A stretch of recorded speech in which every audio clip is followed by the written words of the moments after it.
Welcome, guys. Hi. You know, this is so funny. Emily, I have to ask you this because you filmed Remember Me on the streets of New York. And if it was even a third of this, I mean, you had screaming fans everywhere for Robert. How'd you guys even manage to do it? I don't know, did we? Focus, just try and really, block it out. It must have been just weird having all the, you know, because we have a girl here in the audience and she was just shaking. And when she had to announce, she's just shaking. She has been for a while. Well, speaking of shaking, are you used to this yet? This kind of madness? I guess so. I mean, it's kind of. I mean, it's kind of towards your question. I mean, it's. You know, you have all this craziness around you, and when you're shooting little movies like this, I mean, loads of people turn up, and there's no spectacle Yeah, to but be. you can't walk in the street. You can. Yeah, I mean, you have to. You know, I take on kind of weird like facial mannerisms and stuff. And you're like walking out, it's like. and that's kind of all right. And also, maybe they just recognize you and then just cross the street anyway. Well, they don't recognize you without your fangs, that may be. F-A-N-G-S.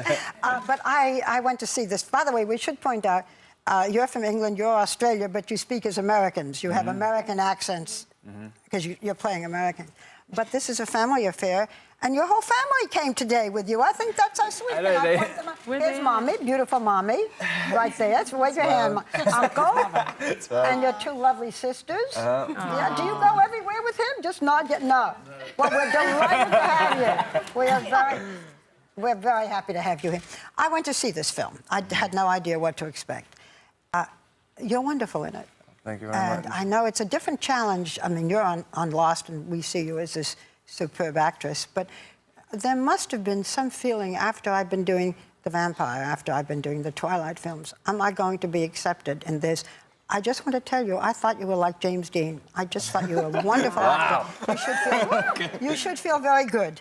Because it's a tough role, and you do it. But were you concerned that you would not be accepted? No, I mean, I read the script and kind of fell in love with it just before all the Twilight hoopla happened. I mean, the film hadn't come out yet, and I very rarely read scripts which appeal to me. And I thought it reminded me of pieces like back in the 70s and 80s, like kind of ordinary people and terms of endearment and stuff like that. And I don't think they really make movies like that anymore.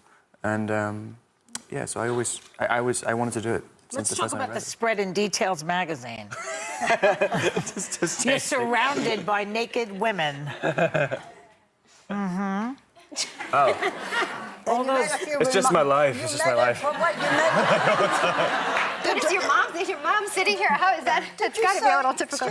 Excuse me, did I make this up, or did I read that you said something about vaginas? Wow. I didn't make it up, did I? No. Would you like to discuss that? I learned two things from that interview. There's like one thing, never try and make jokes in printed interviews ever, and the other thing is like just never do interviews ever. I mean, that's right. Look what you just got into. I know, and you have to just spend ages answering it afterwards. Yeah. It's like you were joking. No, it's actually a physical. I do have an actual allergy. It's terrible. It's a curse.